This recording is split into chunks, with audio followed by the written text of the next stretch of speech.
Last week was kind of a different talk because it was one place and it was traveling across. This one, and it was one trip. This one was difficult for me because this represents 3 trips to Namibia and South Africa over a space of several years, and immense distances and lots of opportunities, shall we say. And believe it or not, this area here, from here to here is 3.5 times the size of Texas.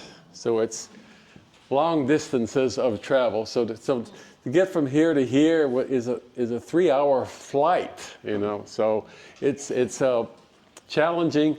It's also very interesting because you see so many different things. And what I'm going to show you today is just a very, very small sample of what we actually encountered in Namibia and across South Africa. For those of you interested, on our back table is our business card. It has our website and has nauseous detail of more about our travels and all of these things. So if you're very interested in what else we saw in these places, please check. So to begin, these are basically the sites that we visited. And we've been here twice, we've been here 3 times, so there's a lot to see.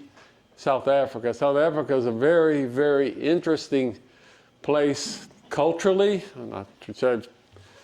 and biologically. More biologically for me than culturally, but. So let's start with Namibia. Everybody know what a biome is. It's a big kind of grouping of habitats together. And Namibia has 5 biomes, lakes and salt pans, which is up here, which you've actually visited, but I'm not going to include today. The Nama Karoo, which is down here, the Namib Desert, the succulent Karoo, and the tree and shrub savanna. So we're going to focus on these 3. Okay?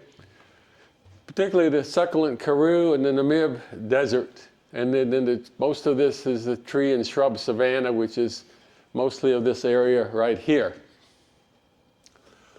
So to begin, the focus of these talks is seeking big cats. So let's get it out of the way right away. Our first stop was to fly to Windhoek in South Africa. into Namibia. And then we went to the Okajima Lodge and the Africat Conservancy, which is a large organization dedicated to ameliorating the interaction between agriculturalists and big cats, right? Because the two are not compatible when they're immediately together. So they've worked for many years to figure out a way to get people and big cats so that they can both coexist in a landscape. And they found out it's a very simple solution is you give the cats space. You give them space and prey to operate, and then the interactions between the two are not so much. So this is what the big cats need. They need space, right?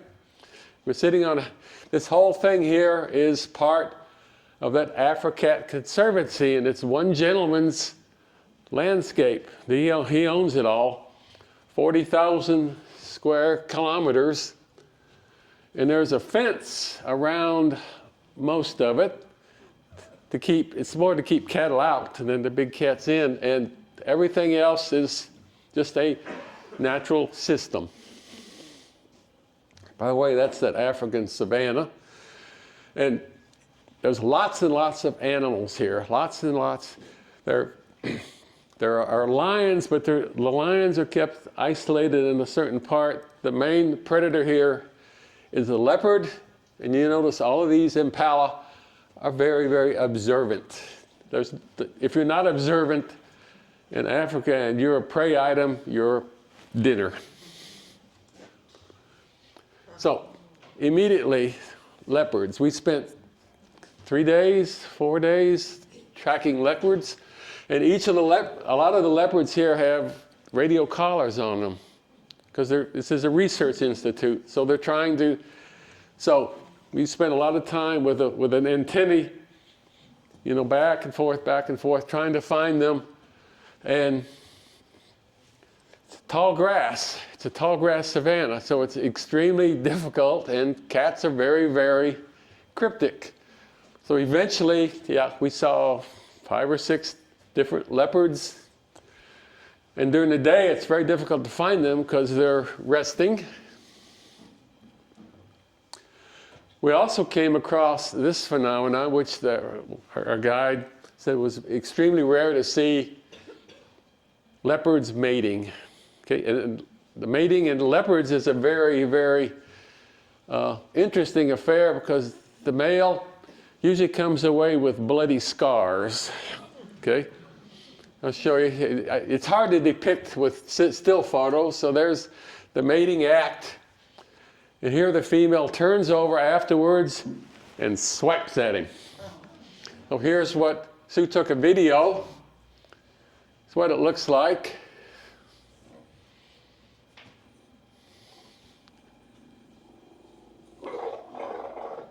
Yeah. Now watch. They do that for 24 hours straight, every 15 minutes. Okay, so the male, you never see a male leopard that it's not scarred up, and most of it, his ears are ragged and so forth.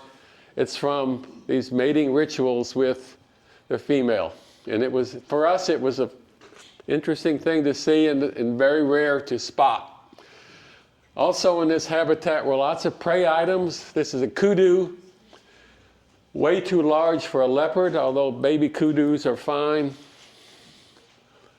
Beautiful oryx, which will come to the water holes at night to feed. Again, much too large for a leopard. And it's very difficult to take a charismatic picture of a warthog, right? So this was early morning, and we were out early, and we saw these warthogs walking through the landscape. I said, oh, there's an interesting picture. This is my depiction, and here's Sue's picture. See, we have a different perspective on the world. The warthogs here have these huge beards on them. In other parts of Africa, we've not seen those with the large beards, but they all had these large beards, and they all loved to be covered with mud. We were staying at the Okajima Lodge, and there was a water hole outside of our cabin, and there were warthogs would come there every morning to mud bathe. The nights in Africa are absolutely spectacular. This is just with Sue's iPhone. You just put it down and put it on, plug, and there's the Milky Way, and we don't see that in central Illinois. We know it's there, but we never get to see it. The other thing that is here is the rare and pangolin or pangolin. It's the world's weirdest mammal. It's a termite mound, an ant mound. See these huge claws, and these things they're about this big. They're incredibly strong. They simply rip termite mounds apart and lap up the termites. And all they can feed on are termites. And we got to see these twice. And these also had a radio collar on them to help find them because they're very, very secretive. And these are crepuscular and nocturnal. So you had to do them at night. Well, lots of chacma baboons. These are all one family. There were about 100 in this troop, mostly with one dominant female. And again, feeding, and then there's always somebody watching, right? Because these, again, are good size for a leopard, although a leopard would certainly think twice about attacking a herd of chacma baboons. They have 3-inch long fangs. Lots of giraffes, again, particularly other than a lion, very few things can take down a giraffe. And probably the rarest critter we saw other than the pangolin is the brown hyena. It looks like a big fluffy collie, about this big. What's different from other hyenas because it's long-haired, furry, kind of looks like a dog, and it's extremely powerful, and it's solitary, hunts by itself, mostly nocturnal. We actually happened to scare up a couple during the daytime. The other thing is, this was after the rainy season, so this is the bloomingest place on earth, shall we say. So we were right there in the middle. This is not a garden. This is thousands and thousands of acres of blooming annuals and perennials. If you notice, a lot of these look like our garden plants. That's where our garden plants come from. 90% of our garden plants come from Namibia and South Africa in these karoo.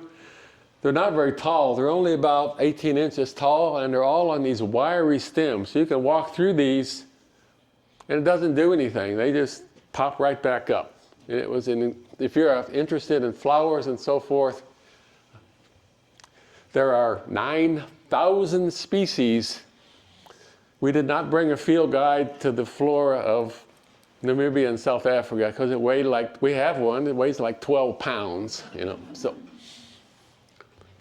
everywhere you went, it was different, and it was like this the whole trip.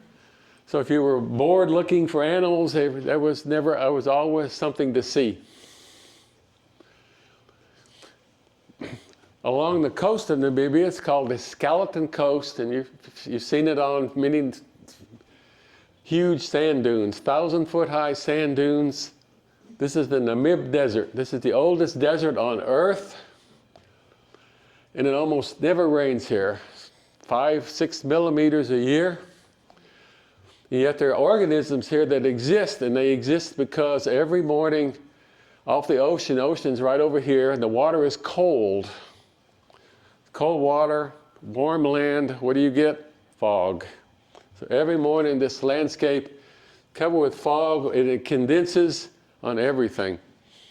So there are beetles here that live, everything uses condensed water from this fog to exist. The plants, the animals, and so forth. So the Skeleton Coast in the Namibian desert. I'm sure you've seen this on National Geographic. This is the Peringui's viper. It's named after some guy named Peringui. But it lives on these hot sand, and this is how it moves. This is about this long. It's not very long, but it's incredibly thick and round. It's a viper, and it's highly venomous. Where's it going?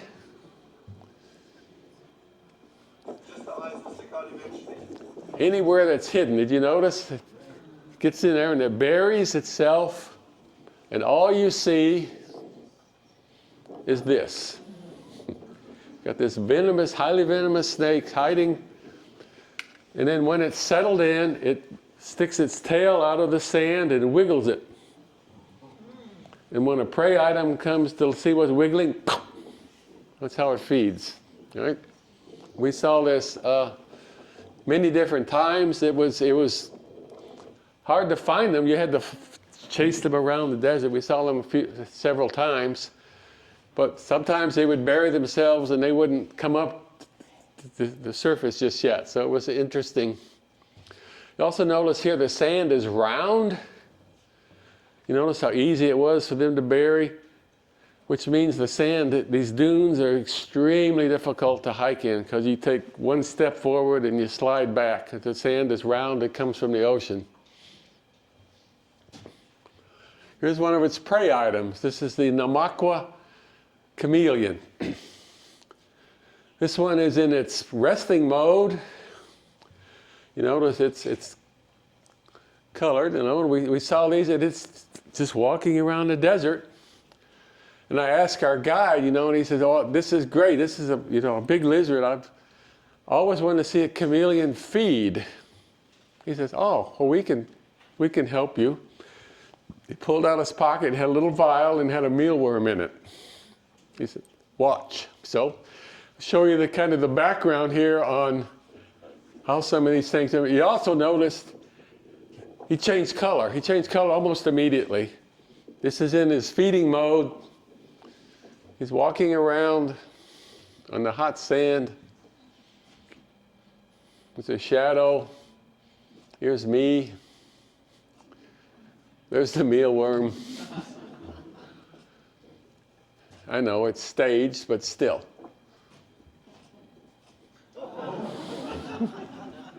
It's pretty accurate, and you got these swivel eyes and so forth, and he's not tame. It's just a wild creature. It's just, a meal is a meal. Also on the skeleton coast, the ocean grades very gradually, and there were huge flocks of greater flamingos, and here they got the juveniles and the adults feeding in the salt flats. They wiggle, and then whenever something comes up, then they're feeding on it. There were thousands of these flamingos. It was a very interesting place to be. And the gulls are kelp gulls, the same gulls that we saw in the Falkland Islands in South America, because continental drift, those two places were connected at one time millions of years ago. Okay, Sue and I took 3,000 photos in there. That's a lot of different things. We saw 89 species of reptiles and amphibians, 15 species of legless skinks. I'm sparing you all of that, but for us it was absolutely fascinating. So, South Africa. This is called the succulent karoo. Any of you into miniature gardens with succulents? You see those are pretty, all these sorts of things. The succulent karoo is where those plants are native. We drove through probably 500 kilometers of landscape that was nothing but succulents. It's like this tiny miniature succulent garden in the wild. And it's illegal in South Africa, to take them, to dig them up, because they're protected species. There's a big example. These are agave. And being an entomologist, I looked closely at the agave, and they were covered with these beautiful scales. Each one of these is a female scale. The male is in these, and he gets out and flies around, but the female stays within the scale. There were things called monkey bugs, or monkey beetles. These are scarab beetles. They're related to our Japanese beetle, but they're a major pollinator of all of these plants. You got to remember, there's thousands and thousands of square miles of blooming plants. They all have to be pollinated. They're all insect pollinated. Here are these tiny beetles and these large monkey beetles. So there were insects everywhere doing their thing on all of these plants. We saw lots of lizards. This is the southern rock agama. Beautiful big lizards that lives on the rock, and they're feeding on all of the pollinators. So the system is basically intact and functioning. This is the place where there are lots of rhinos. Most of them are protected in game reserves, so they're fenced off to keep poachers and so forth out. He's been rolling in the sandstone dust, so he's red. He's a white rhino, but he's red in this case. Notice he has an intact horn and so forth. We went out at night looking for creatures. This was called an enigmatic wildlife we're looking for. This is a spring hare. These things were leaping through the vegetation. This would be a prime target for leopards. And one of the target species that we went to see was the aardvark. This is a very large mammal. It's totally nocturnal, spends its day in the burrow. has huge claws and it rips apart termite mounds to feed, just like the pangolin. And this was a difficult thing. You remember, our ISO on our camera was set at 40,000 because it was extremely dark. We had kind of dim spotlights looking for things, and we saw 6 or 8 maybe over several nights. Being an entomologist, I was most impressed with these. This is probably the world's most spectacular beetle. These are buprestids or jewel beetles. This one's called the brushy jewel beetle. And these are big things. We were hiking around through the shrub, and we saw these feeding. Here's the female and here's the male. Absolutely spectacular insects. And the gentleman who owned the preserve where we were, he had never seen them before. So it was an interesting thing to point them out to him. This is some of the blooming, you see this in gardens. Here it was blooming wild. This is the red-winged starling. So then we leave, we end up toward the coast of South Africa. We get into the Fynbos region. It's known for an exceptional degree of plant diversity. This is where there are 9,000 species or 8,500 species of plants. Most of them are endemic, meaning they only live there. It's called the Cape Floral Kingdom, and it's 2/3 of them occur nowhere else in the world. And after the rainy season, they all bloom. So we talk about super blooms in the US.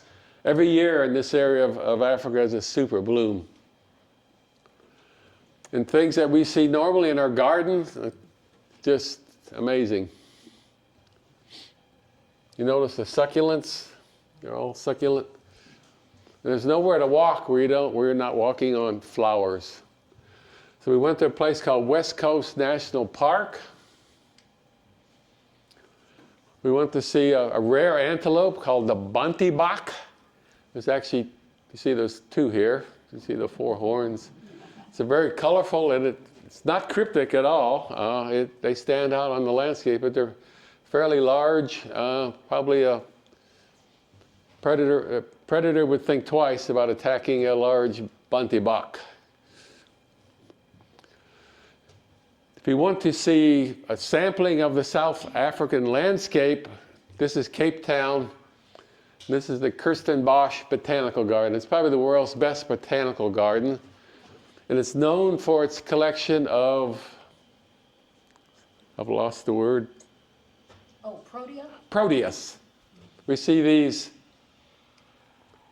large proteus. We get them in flower shops here, and it costs you like $40 for one. At the Cape Town flower market, you can buy them for 50 cents a piece because they're everywhere. This is the orange-bellied sunbird. There are no hummingbirds in the old world, in Africa and Asia. They're replaced by sunbirds like this. You see this one, and the main pollinators are these sunbirds. No complete trip is complete without going to water, right?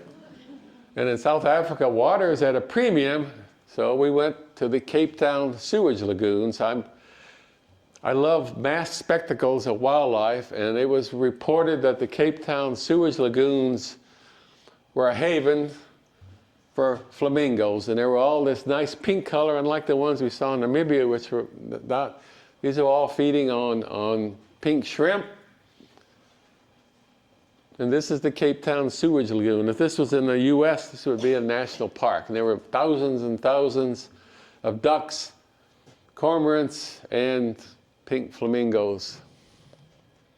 And they pose for us. I love photographing flamingos because they're not really afraid of you.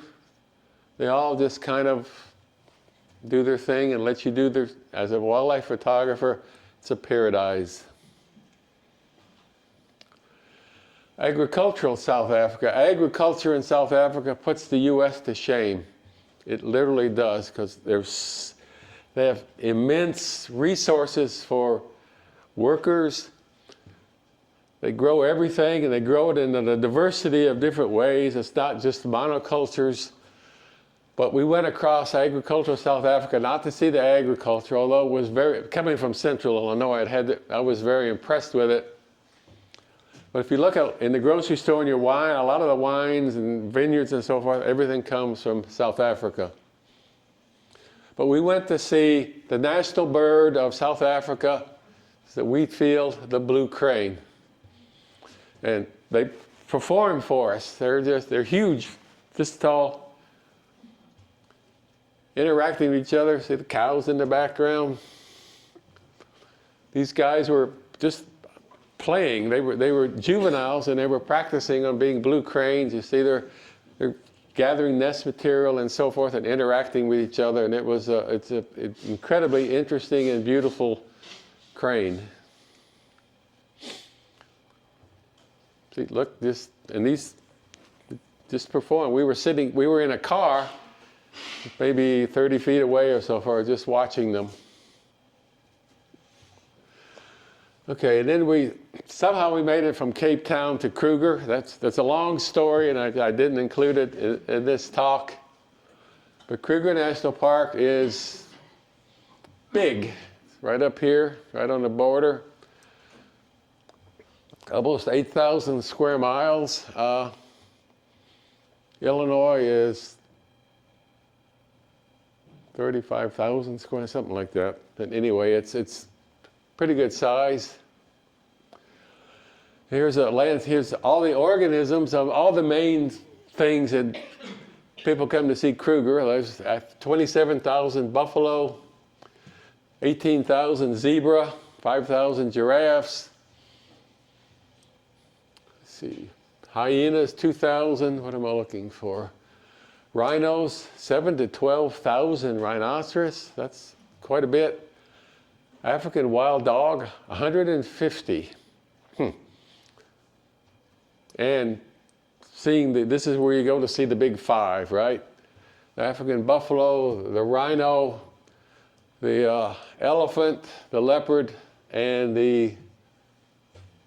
what did I leave out? Lion. Okay. So this is a good place to see all of those creatures. But like I said, the place is absolutely immense. Everything from forested landscapes to these vast savannas. The baboons here are different. They are olive baboons. They're not quite as big as the chacma. Lots of birds like this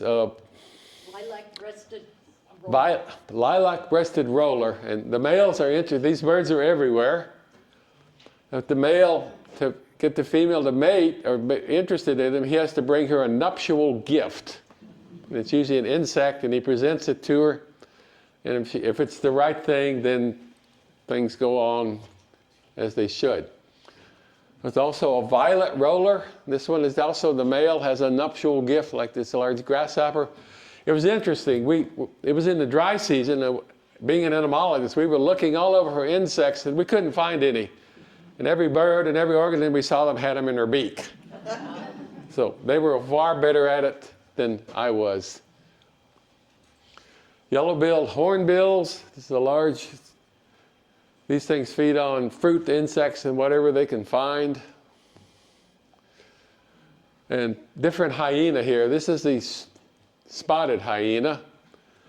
And I would say I've been downwind from hyenas, and these are the worst smelling organisms on the face of the earth. They really, really are disgusting. And they're a female-dominated society. Okay? The females rule. The males are tolerated when they wanted to be, and otherwise they're pretty much rejected. Most of the water holes or water in Kruger is full of hippos, hippopotamus. And we watched these two, and we didn't know what they were doing. So we assumed they were fighting, but nope. This was courtship. There's hippos mating in the water, and these are Africa's most dangerous creatures, because at night they come out and roam to the landscape to graze, and people encounter them. This is a Water buck. water buck. He's kind of, he's a huge antelope. You can see here, the water buck is by this, what do we call that, a Toilet ring. toilet ring. It's a good way to identify them other than the horns. Kudus, this is a juvenile. His horns haven't quite developed yet, and he's very watchful because he's small enough that a lion could take him. We saw these in India. These are pied kingfishers, and anywhere there was water, there were pied kingfishers. Bandoliers, which is a large, large eagle, which feeds on, I think, whatever they can catch. And then the transition between day and night was very interesting in this African savanna. This is what it looked like early in the morning. Had this nice film. And it looked beautiful, and it was also, humans aren't used to being in landscapes where we're not the top carnivore, right? You definitely were not the top carnivore. Those were kudu. Juvenile are females. There were lots of ostrich. This one, was that you? No. No, Oh. I shut my phone off. Oh, that's okay. Sue wanted to see the southern ground hornbill. We saw lots of southern ground hornbills. We actually saw them flying in the air and doing all sorts of things, but it was in a different country. These are very large. They come through the grass and eat insects.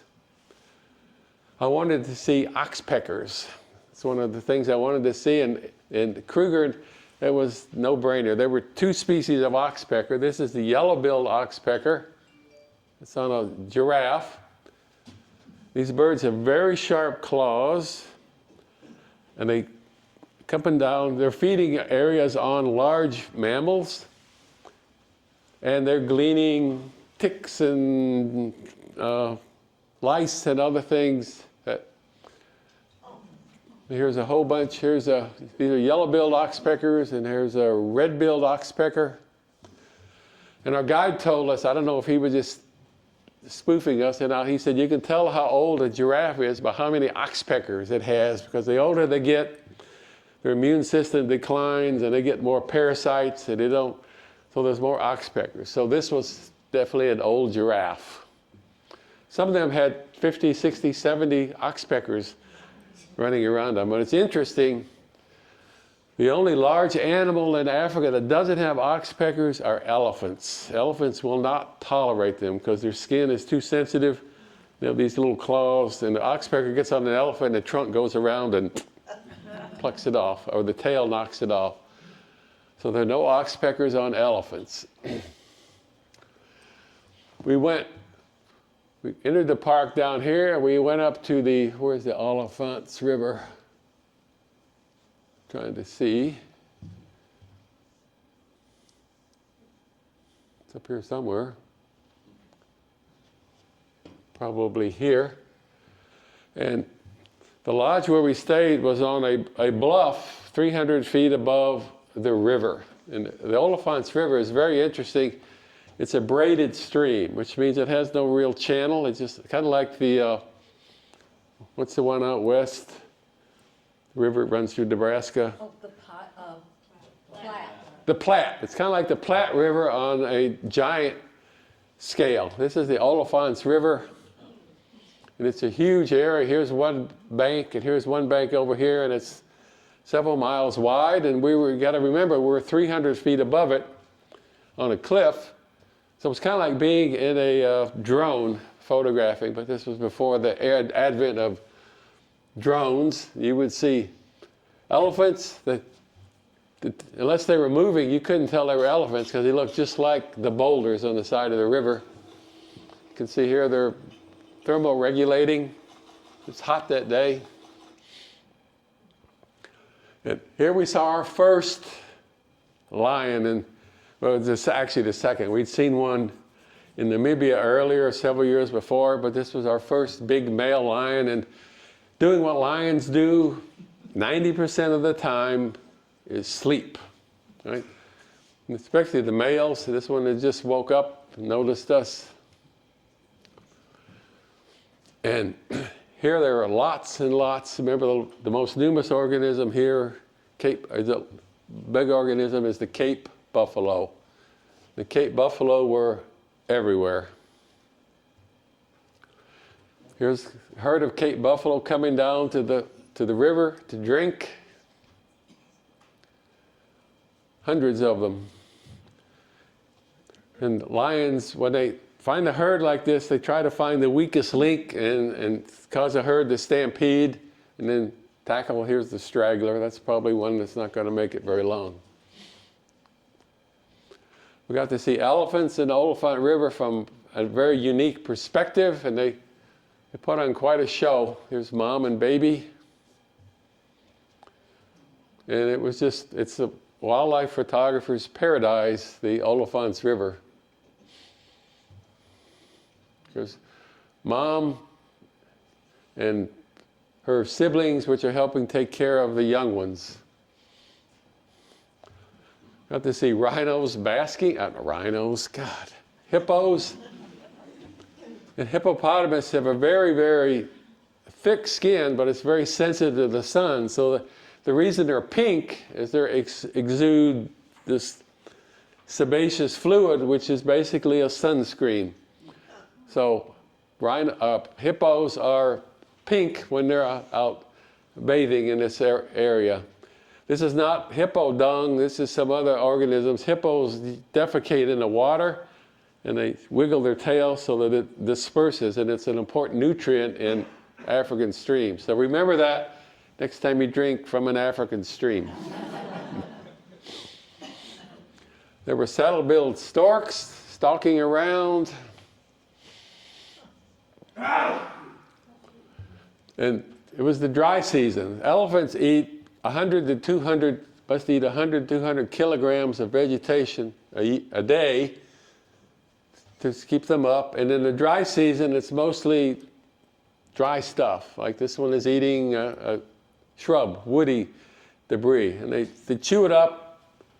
And that's why elephant dung is such an important resource, because they don't digest most of it. It just ends up in a pile with seeds in it and dung beetles and so forth. But these animals eat so much vegetation, they actually change the landscape. You can always tell when you're in an elephant landscape. Here we saw leopards again. It was tough going. It's tough to find a leopard in the woods, in the weeds, you know. And these zebras were not far away from it, and they were totally oblivious to its presence. They noticed that we were there. They kind of missed the leopard.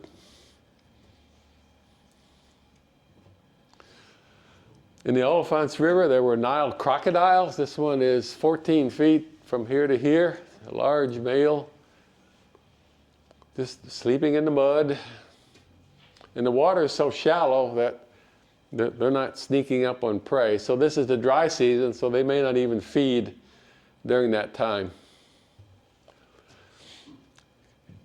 Pod of hippos is a gray heron, using them as a fishing platform. And this male is like, yeah, get off. Right. It's interesting, we were in this place, and we were driving through, and our Jeep got stuck in a pride of lions. Okay? So I asked our driver, I said, does this happen often? He says, yeah, all the time. He says, just be cool, and we'll eventually get out, and don't get out of the vehicle. We'll be fine. And these pride of lions is the male and the two females, and there were two other cubs. Just kind of watched us. They're like these idiots. They're stuck. Across the way, there were open-billed storks watching the whole scenario around this water hole. Things like this appropriately named woolly-necked stork, seen stand all sorts of wildlife. And anytime there was water, there was wildlife. Okay, one of the things Sue wanted to see was a kill with vultures on it. So, okay, so we ran across this hooded vulture. It's got a warthog head here. Hooded vultures are the low on the totem pole of a carcass because they have weak bills. See, it has kind of a weak bill. They can't open a carcass. They have to grab the scraps, and then after everything else is worked on it. So this one has grabbed a warthog head and flown off to feed on it. The white-backed vulture they kind of can pull tissue off, and the hooded, the lappet-faced vulture can actually rip a carcass open. So there's a hierarchy of vultures that come to a carcass.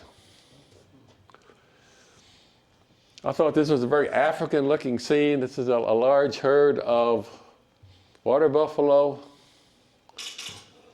And I got so excited I forgot to focus the camera.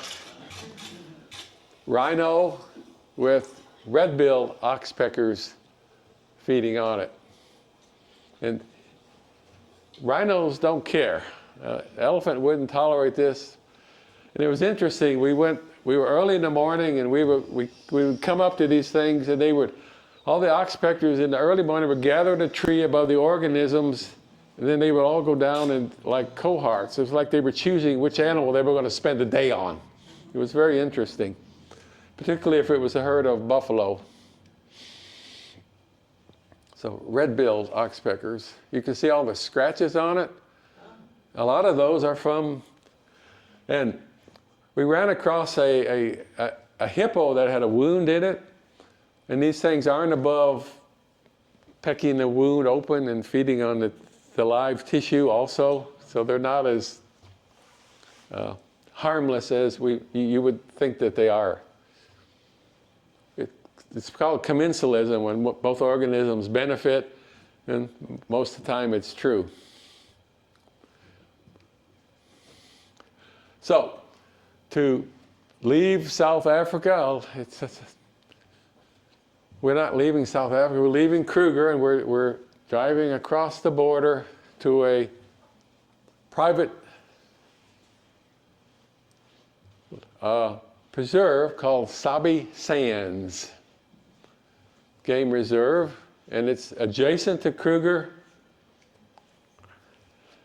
And basically it's huge. Here's Kruger National Park, and here's Sabi Sands, and we were staying here on the Sand River. Okay, here's the Saba River and the Sand River. This is a place you went to see intense wildlife, because there was lots of wildlife. There was water here because of the river, and it was concentrated. And there's 145,000 acres, so it's a pretty good size area. And we stayed at Kirkman's Camp.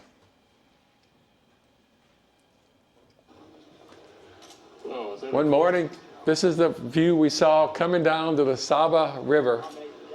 A vast herd of water buffalo. I love the dust and so forth.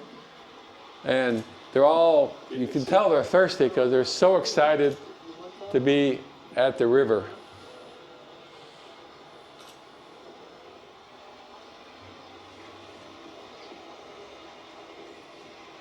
We saw rhinos here. This is mom and baby, not quite a baby. This is probably a year-old calf feeding. No oxpeckers on these. And in the evening, we would go out looking for leopards. And there was a high concentration of leopards here. These aren't Kyle, these are just wild leopards. Notice it's not quite dark yet because his eyes, it's kind of dark because his pupils are dilated, so he can see at night. They hunt at night. You can see the dilated, in the daytime it's just a slit. We saw other predators like this civet. It's It's actually called a civet cat, but it's not really a cat. It's its own family of, and this would be feeding on small mammals, rodents, and so forth. Okay, Sue asked our guide, or one of the people at our lodge, Sue wants to see a kill with vultures on it. He said, oh, okay, there was a lion kill just down the hill from your house last night, or night before last. We can go down and see it. So the first thing we noticed were hooded. These are the wussy vultures kind of sitting in the tree. We're like, okay. Then there was the these names, common names kill me. These white-backed vulture, this one has a much more powerful bill. But they're all sitting in trees above this kill. Okay, this is a old bison, a buffalo. You can see he's not quite ripe yet, although he was quite fragrant. There's what the carcass looked like. The lions had been there. They'd taken off a lot of the meat. I know it's not a very pleasant photo. But Sue asked, where are the vultures? Why aren't they on the carcass? And the guy, we didn't see it. The guy pointed, the female lion was still there guarding the carcass. And she had just been feeding. And then we left, we came back about maybe an hour later, and we saw this. They were the vultures. Here's the white-backed, the hooded. We did not see the large lappet-faced vulture, but the carcass was pretty much open. So they were kind of having it. But they also have a hierarchy. You see, these are the kind of the scrap scavengers, and the other ones are more dominant. If a lappet face would come up, they would all leave. But interesting that you could hear us taking pictures. It was an interesting thing to see. There's one enjoying a meal of tendons. This was a good place, I said, to see leopards. We ran across this leopard during the daytime, and he was moving. I don't know if he was hunting, or here he's scent marking. He was using to mark his territory. Crossing the Saba River. You almost never see leopards in water. They don't really like water. You saw a rhino with oxpeckers. It'd been in his ears. They will actually peck their eyes out if you let them. So the rhinos are always flicking their eyes, but it goes in the ears and the nostrils. The nostrils are a good place for ticks and so forth. And one of the things the rhinos do is they coat themselves with mud to kind of keep this up, but the oxpeckers seem to have no problem with it. We ran across a spotted hyena mom and her cubs. Most puppies are cute. These, not so much. But it was the den, and it had this very interesting, unique odor about it. So that night we went back, and the next morning we went out searching for the rare. Remember all those creatures? A list of all the creatures. What was the rarest thing there? The wild dog. And the guide said, well, sometimes they come down to the river to drink in the morning. We'll go see. We have maybe a 10% chance of seeing wild dog. And there was a family of about 20. It was a male and a female and some young females and a bunch of pups. And we watched them for a long time because they were on the other side of the river. These are all the pups. They're like stupid. You know, like, oh, look, there's somebody looking at us. And there's the female. Here's all the pups. And she was trying to teach them how to be a wild dog, right? These are also called painted dogs. So she said, okay, first thing we're going to do, boys, is we're going to cross the river. We're going to show you how to get to the other side of the river. Well, that didn't work out so well. Here are all the pups. Here's mom saying, trying to entice it. They were afraid of the water. Right? They didn't want to get their feet wet. And it was very amusing to watch all of these things. That they weren't hunting or anything. They were just going about their day-to-day business. And I don't know if they were all her pups or it was, sometimes they have communal, that all the females that reproduce have their pups together. And they're trying to train them to be a wild dog. With that, thank you. I stopped earlier this time. I went over last time, and I'll be happy to answer any questions that you have. You notice here is a newborn calf. Thank you.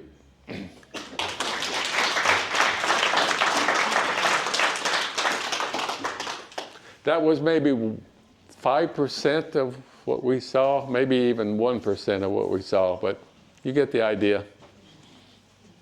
Questions? Anybody? Yeah.